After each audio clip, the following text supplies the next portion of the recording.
Hello, bonjour, bienvenue sur la chaîne Actu et Potin de Star. Donc aujourd'hui, nous sommes au Cameroun pour parler de l'affaire de la jeune Merveille Mbella qui a été retrouvée, on va dire, morte. Voilà, qui a été retrouvée morte et il semblerait qu'elle aurait été, vous connaissez, VIOLE. Et voilà, par son bourreau. On va donc écouter et cette affaire est reliée au mari de Muriel Blanche. On écoute dans une manteau, on revient. Elle s'appelait Mbella Merveille. Ce dimanche matin, les réseaux sociaux au Cameroun ont été assaillis par l'information selon laquelle elle a été retrouvée, violée et morte à Yaoundé, la capitale, quelques heures seulement après être nuitamment sortie en compagnie de ses copines pour prendre un verre. Elle aurait été laissée en présence de certains hommes qui seraient à l'origine de son meurtre. Mais est-ce que cette version tient la route? Que s'est-il passé exactement? Chers abonnés, bonjour, bon après-midi, bonsoir. Je suis comme à l'accoutumée ravi de vous retrouver pour une nouvelle vidéo. Les détails de cette histoire dans quelques instants. Bon, je pense qu'ici, vous voyez la jeune dame à l'image. Voilà. Oh là là, une belle fille. Oh! Non, maman, quand tu es même belle là, c'est pas bon. Jesus. Regardez comme elle était belle la peau. Hey! Seigneur, et on continue d'écouter Zui Merveille. Tombée enceinte, Mbella Merveille, âgée de 23 ans, décida d'épouser le père de son enfant. Ce qui fut chose faite. Mais rien ne se passa comme prévu, car la jeune femme était régulièrement victime de violences conjugales que lui infligeait son mari. Pour ne pas apparaître sur le bilan des femmes tombées sous les coups de leur mari, de leur compagnon au Cameroun, Mbella Merveille prit la décision ultime de retourner chez ses parents. La décision fut également prise de reprendre ses études et pour y parvenir, il lui fallut un boulot. Grâce à ses efforts, elle y parvint. Pas très loin de son lieu de service se trouvait un restaurant où se rendait régulièrement la jeune femme pour s'alimenter. Sur les lieux, le propriétaire de l'établissement avait en de nombreuses circonstances dragué Merveille Mbella qui n'avait jamais manifesté le moindre intérêt. L'homme ne s'était pas découragé et avait pris l'initiative de mener ses enquêtes afin d'obtenir le contact et l'adresse de la jeune femme. La maman de Merveille Mbella est propriétaire d'un institut de beauté à Yaoundé. Sa fille parvient souvent à ménager son emploi de temps pour lui filer un coup de main. Grâce à ses enquêtes, à ses contacts, le restaurateur passe un coup de fil à l'institut prétendant vouloir s'y rendre pour des soins. Quelques heures plus tard, il arrive sur les lieux et reste en compagnie de la maman et de la fille jusqu'à la tombée de la nuit, plus précisément 20 heures. Il est l'heure de rentrer à la maison. Le restaurateur sénégalais, un bon samaritain, propose de raccompagner la maman et la fille à la maison. Elles acceptent. À bord de son véhicule, les trois individus prennent le chemin de retour. Quelques mètres plus loin, un arrêt. L'homme prétend vouloir effectuer quelques achats. Il sollicite d'être accompagné. La jeune femme qui ne sent pas l'homme chuchote à sa maman. Elle n'est pas sûre. Cet individu ne lui inspire pas confiance. La maman n'y trouve aucun intérêt et accompagne le Sénégalais vers une supérette où des achats sont faits. Au retour, tout de suite, une anomalie palpable se manifeste. Mais tu nous as dit que tu es Sénégalais. À notre connaissance, les Sénégalais, qui sont majoritairement musulmans, ne consomment pas d'alcool. Quelques balbutiements, puis il prétend, une fois de plus, que ces achats ne lui appartiennent pas et sont la commande d'une connaissance. Le véhicule reprend la route jusqu'à la destination finale. Au domicile, des échanges indiscrets ont lieu entre mère et fille. Merveille Mbela se confie à sa mère avoir très faim et voudrait manger. Sa mère lui répond qu'il n'y a plus de nourriture à la maison. Comme les fois précédentes, le restaurateur sénégalais apparaît tel un bon samaritain et propose à la jeune fille de l'accompagner à son restaurant où se trouve en abondance la nourriture. Il convainc Merveille qui remonte dans le véhicule direction son restaurant. 21h, 22h, 23h, 1h du matin, 2h, 3h, 4h, la maman n'a aucune nouvelle de sa fille et ne parvient pas à la joindre. Il est environ 8h du matin lorsque le restaurateur sénégalais apparaît devant son domicile, cognant fortement contre la porte. La maman, inquiète, estomaquée, va à la rencontre de ces derniers qui déclarent que Merveille se trouve dans un état grave dans un hôpital de la place. Aucune des questions que pose la maman ne trouve satisfaction. Son interlocuteur la presse de le suivre pour l'hôpital.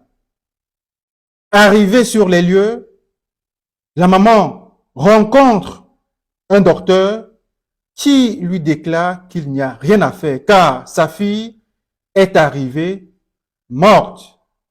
Entre hier soir et ce matin, une version totalement factice a été mise en circulation.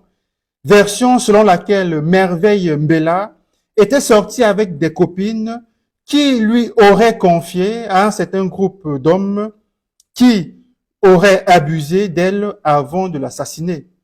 Lorsque les proches de Merveille ont été informés de cette version, ils ont compris tout de suite qu'il s'agit d'un schéma destiné à cacher la vérité.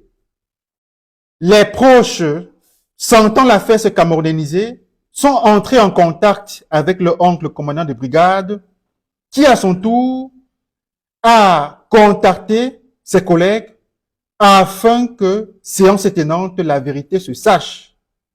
Interpellé, le restaurateur sénégalais, de sa vraie identité, Mbansena Paulin, né à Ngong, localité située dans le département de la Benoué, région du nord du Cameroun, a fini par livrer certains détails qui ont fini par épaissir le mystère.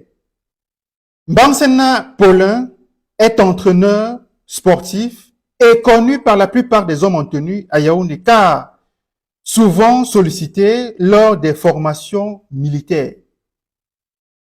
Propriétaire également d'un restaurant, voici plusieurs semaines qu'il est obnubilé par une cliente qui vient souvent manger chez lui. C'est après avoir mené des enquêtes personnelles qu'il parvient à avoir un certain nombre d'informations concernant la cliente. Il prépare son coup.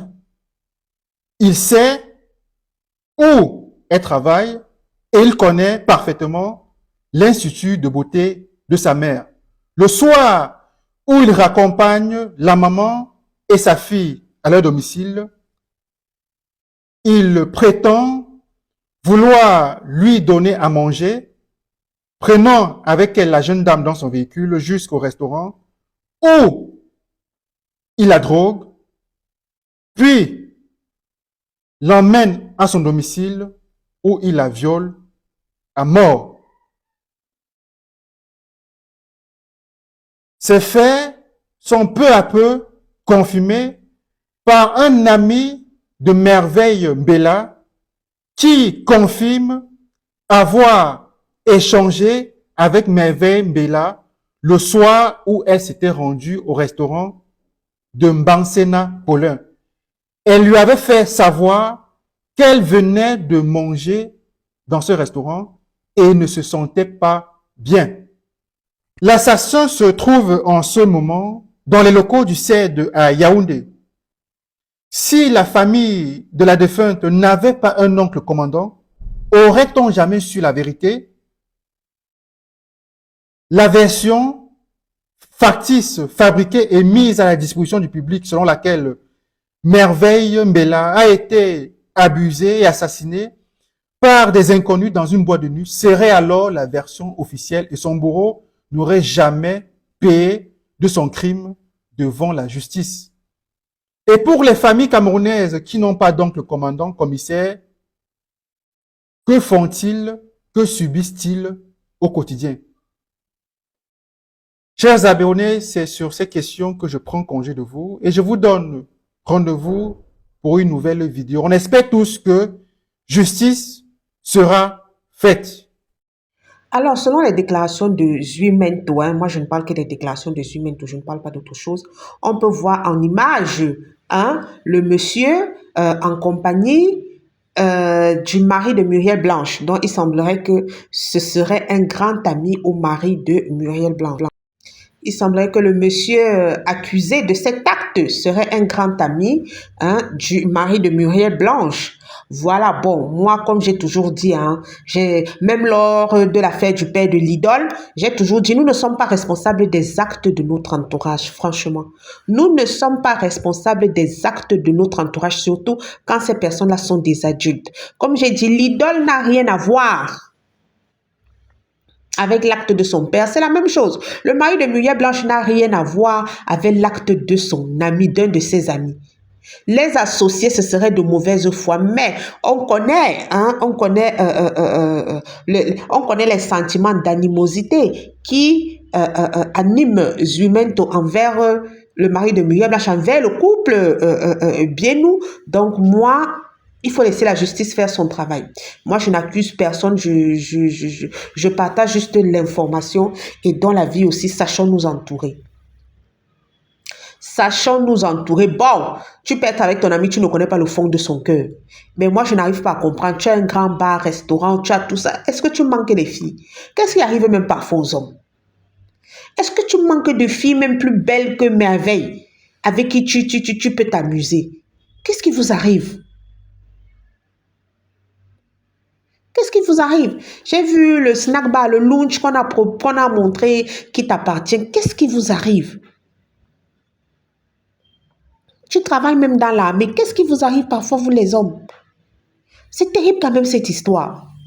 C'est terrible. Et ceux qui avaient l'habitude, bon, pour la jeune fille, même l'histoire que raconte Zuimento, l'histoire, elle est tordue. Vous partez, tu te méfies, mais tu pars quand même avec le gars, les jeunes filles. Soyons prudentes. Tu vas conseiller ici, on va te dire qu'on ne connaît pas le caillou qui va tuer l'oiseau. Parce qu'ici, même le monsieur est suspect. Le monsieur te drague depuis. Qu'est-ce que tu as marché avec lui à minuit? Tu refuses ses avances. Qu'est-ce que tu as accepté qui t'amène dans son restaurant à une heure indue après avoir acheté de l'alcool? Arrêtons un peu ça, arrêtons de jouer les victimes. Il y a des signes qui ne trompent pas. Et ta maman te laisse partir. En pleine minuit, ta maman te laisse partir. Elle dit il n'y a pas à manger. C'est là à la maison que vous vous rendez compte qu'il n'y a pas à manger. Ça, ce n'est pas une conversation tissée au préalable. Ça, ce n'est que mon avis. Ça, ce n'est pas une conversation tissée au préalable. Entre la mère et la fille, on se connaît. Je ne tire pas sur la jeune fille. L'acte du monsieur est très méchant, répréhensible. Très répréhensible. Très, très même. Mais aussi l'imprudence de la maman et de la jeune fille. Non. Non et non et non et non. Et c'est ce qui se passe maintenant dans nos familles partout en Afrique. Bon, je peux aussi associer ça à la misère. S'il fréquente déjà le mari de Muriel Blanche, ça signifie que lui-même n'est pas un piéton. Donc, je peux imaginer peut-être que la voiture, tout ça, parce que l'apparence du monsieur laisse à désirer. Mais peut-être qu'elle a vu la voiture, le montant des courses, ça a un peu tiqué dans la tête. Quelqu'un part dans un supermarché, vous êtes avec lui, vous avez faim. Pourquoi vous ne prenez pas les choses dans ce supermarché? Pourquoi ne pas faire des achats une fois dans ce supermarché et aller préparer à la maison? C'était même quel genre de nourriture? Il n'y avait pas un boutique au quartier chez qui vous pouvez acheter les œufs? Vous faites frire, vous mangez? Moi, je dis encore la version que Zuimento donne concernant les motivations de la fille à suivre ce monsieur. Moi, je n'y crois pas. Oui, je n'y crois pas. Vous savez, les gens sont très intéressés. Peut-être la fille elle-même ne voulait pas, mais la mère, vous savez, il y a des mères qui, je dis peut-être, hein, je ne certifie rien, ne venez pas me sortir vos longs discours que toi-même tu seras à sa place. Je dis peut-être, parce qu'on n'ignore rien en Afrique. Peut-être la fille dit que non, non, non, je ne veux pas le monsieur, il est trop bizarre. Alors voilà le monsieur à côté du mari de Muriel Blanche. Il était un des garçons d'honneur du mari de Muriel Blanche lors de leur mariage à Zanzibar. Donc c'est pour ça que je dis, peut-être elle voyait le monsieur bizarre, parce que vous avez vu sur une photo là avec le mari de Muriel Blanche, il est bizarre, bizarre, façon un genre. Hein, peut-être l'ambiance de la voiture, les courses et tout et tout. Peut-être la mère, je dis bien peut-être, je ne certifie rien. Peut-être la mère a sifflé à sa fille que tu refuses même depuis. Pourquoi? C'est un bon parti. Parce que moi, je ne comprends pas. C'est la famine de quoi? C'est la famine de quoi? Elle n'a jamais eu faim dans sa vie. En ce moment, même au Cameroun, les prunes et les plantains sont versés. On me charme tous les jours dans sur WhatsApp. Parce que dans ma famille, on sait que j'aime les prunes. J'adore les prunes. Donc, on me charme avec les prunes, les images des prunes et tout et tout. Ouh, quand j'étais au Cameroun, maman, c'était mon dada. J'étais à Bépanda Omnisport. Ceux qui ont connu Monaco. Si tu es Camerounais, tu as connu Monaco à l'époque, dans les années 2000. Vous savez qu'il y a les femmes qui étaient alignées, là, elles brisaient les plantains avec les prunes. Oh yo, c'était ma maison. Donc, en ce moment de prunes au pays, là, on me charme seulement avec des temps en temps quand quelqu'un achète. Et on me dit même qu'en ce moment, on s'est versé. Si il y a même quelqu'un qui montait ici, me ramenait seulement c'est-à-dire le saut de prune, parce que j'aime trop la prune. Donc, on revient à nos moutons. En ce moment de prune et de plantain au Cameroun, quelle est cette famine où ta mère fait l'institut de beauté, la ma chérie, il n'y a pas les plantains et les prunes autour. Qu'est-ce qui vous arrive, même les jeunes filles? Soyons prudentes. Nos mères aussi avaient le cœur comme la maison, comme ça. Voilà, ta fille est partie. Tu fais comment pour avoir le numéro du... Le monsieur fait comment pour avoir ton numéro jusqu'à t'appeler? Ah, peut-être le numéro de l'institut. Comme il avait trop jonglé pour avoir le numéro de l'institut, c'est ce que je me dis. Mais gars, cette histoire, moi je dis, elle est tirée par les cheveux. Je ne contredis pas Zumento. Il a aidé beaucoup de Camerounais, il a ouvert les yeux sur beaucoup de choses. Je ne peux même pas le contredire, je ne peux même pas. Mais la version que la maman donne, moi je dis, je n'y crois pas trop. Je n'y crois pas trop. Je n'y crois pas trop. Je ne sais pas, je trouve la version de la maman décousue. Vous savez quelle famine? Une fille de 23 ans, c'est un bébé. Vous voulez dire que dans une grande maison comme ça, il n'y a même pas un bout de pain, il n'y a même pas le lait, il n'y a même pas... Vous voulez dire quoi? À un moment, arrêtons de nous exposer. Et quelle est cette fille? Quand j'ai vu le restaurant, là, le Zanzi, quelle est cette fille qui, chaque temps, a les moyens d'aller manger dans ce restaurant? Parce que ce n'est pas un restaurant pour les pauvres. Hein? Ce n'est pas un lunch pour les pauvres. J'ai vu les images. J'ai même l'impression qu'il y a une piscine là-bas dedans. Tu as quel moyen? Parce que quand tu vois ce genre d'endroit, tu imagines un peu le coût du plat. Ça ne rigole pas. Et ta fille a les moyens d'aller manger là-bas constamment. Toi, ça ne t'inquiète pas. Jusqu'à le propriétaire vous porte dans sa voiture. Toi, ça ne t'inquiète pas. Il est parti là-bas, il a fait les soins. Celui qui a même fait les soins, il a sorti même 100 000, 150 000. Le cœur de la maman a bougé. Boum, boum, boum, boum, boum. Vous vous arrêtez une supérette, il fait ses achats. Pourquoi vous n'entrez pas? J'imagine maintenant, j'étais au Cameroun dernièrement, je vois les supermarchés là. Il y a souvent les coins où il y a déjà la nourriture préparée. Il y a souvent les coins où il y a ceci. Pourquoi n'a-t-elle pas pris un plat à emporter là-bas puisque vous êtes descendu dans une supérette? Je vois les Dove, les Santa Lucia, même Place. Il y a toujours à manger dans ces endroits. Moi, je dis cette histoire, elle est tirée par les cheveux. Moi, je ne sais pas. Je ne sais pas, ma belle. L'histoire me désole, mais vraiment, ta maman a fait preuve d'imprudence. Je ne sais pas ce qui s'est passé. Tu as faim. Vous êtes entré dans une supérette, il a fait ses achats. Pourquoi votre mère, il est venu faire les soins chez ta maman? Ça signifie que vous aviez quelque chose dans la poche. Il est entré dans une supérette, on fait des plats emportés dans presque tous ces machins-là de nos jours. Il y a un coin pour plats emportés. Même si ce n'est pas ça, vous pouvez prendre des œufs. Vous pouvez prendre ceci, tu pars, tu manges, tu prends un bout de pain, tu pars, tu manges à la maison. Ça, c'est trop d'imprudence. Je le dis encore, c'est trop d'imprudence. Moi, je ne parle que de mon analyse. J'ai mal pour la maman, j'ai mal pour la fille, mais soyons prudentes. Gars, soyons prudentes. Moi, je dis encore, cette version est décousue. Il y a autre chose qui s'est passé. Il y a autre chose qui a motivé le fait que la maman laisse sa fille aller avec le monsieur. Soit la facture qu'il a payée dans son institut de beauté est une facture colossale, soit les dépenses aussi faites qu'il achetait pour lui, c'était aussi une facture colossale. Elle a peut-être additionné les deux factures. Elle voit que ça fait peut-être un 400 000 ou un 500 000 pour une soirée. Elle dit à sa fille, tu refuses depuis, pourquoi? Ça, ce n'est que mon imagination, je ne confirme rien. J'imagine parce que la version est décousue. Moi, j'étais au Cameroun dernièrement. Il y a Santa Lucia, il y a Dove, il y a ceci. Ils ont presque toujours des coins où il y a des plats à emporter. Ils ont des boulangeries, même quand tu entres dans le supermarché, il y a tout. Je ne sais pas ce que tu vas dire que tu n'as pas vu pour manger. Je ne sais pas ce que tu vas dire que tu n'as pas vu pour manger. Moi, je ne sais pas. Jusqu'à tu vas suivre un individu dans la nuit qui va t'amener dans son restaurant à 1h indue pour manger. Je dis non à cette version. Je dis non à cette version. Surtout toi, une belle fille comme ça, on imagine des gens qui te draguent. Et une fille qui s'affiche même sur TikTok. Attention. Regardez ce monsieur-là. Moi, je trouve son apparence est tellement bizarre. Les dents sont même jaunes. Donc, peut-être de cette apparence, ça ne l'a pas intéressé, mais peut-être après, autre chose. Je ne sais pas, je ne parle que de ce que je pense, de mon analyse. Hein. Gars, soyons moins cupides, c'est tout ce que moi j'ai à dire. Parce qu'on aura beau tout dire, accuser le mari de Muriel, accuser l'ami du mari de Muriel Blanche. Je voulais aussi dire, le mari de Muriel Blanche n'a rien à voir là-dedans. Même si quelqu'un marche avec toi, il y a des choses que toi-même, tu as ta copine, tu as ton copain, il y a des actes que tu ne lui dis pas. Il y a des choses honteuses, il y a des choses que tu ne parles pas. Et peut-être le monsieur a l'habitude de faire ça en secret, qui fait ça au vu aussi de tout le monde, que tu prends, tu mets quelque chose dans le verre d'une fille, après tu pars coucher avec elle, et puis elle rentre chez elle. Mais le jour là, sûrement, peut-être il a mis, peut-être que la fille, son organisme n'a pas supporté la drogue, parce que je me dis que ça doit être un accident de travail. La fille, son organisme n'a pas supporté la drogue, vous savez. L'organisme n'a pas supporté la drogue et elle est partie comme ça. Elle a fait un choc anaphylactique.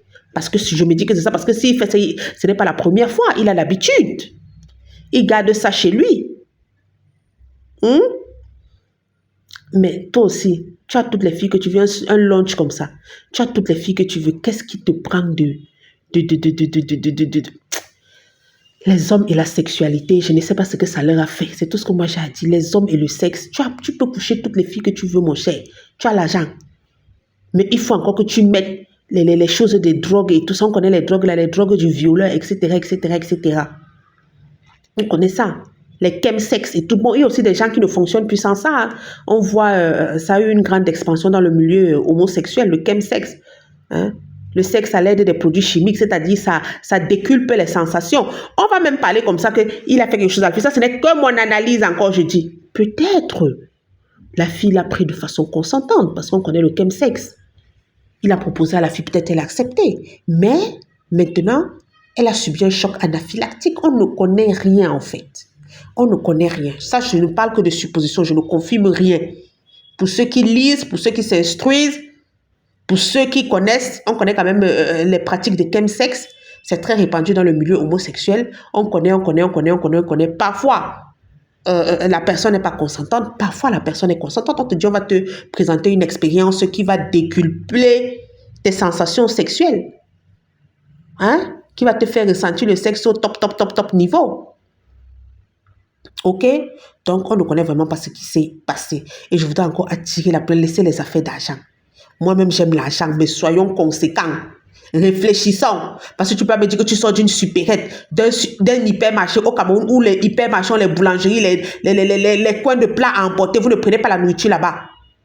Vous partez vous amuser comme ça. Et tu perds maintenant ta fille. Et la fille aussi est partie. Pardon.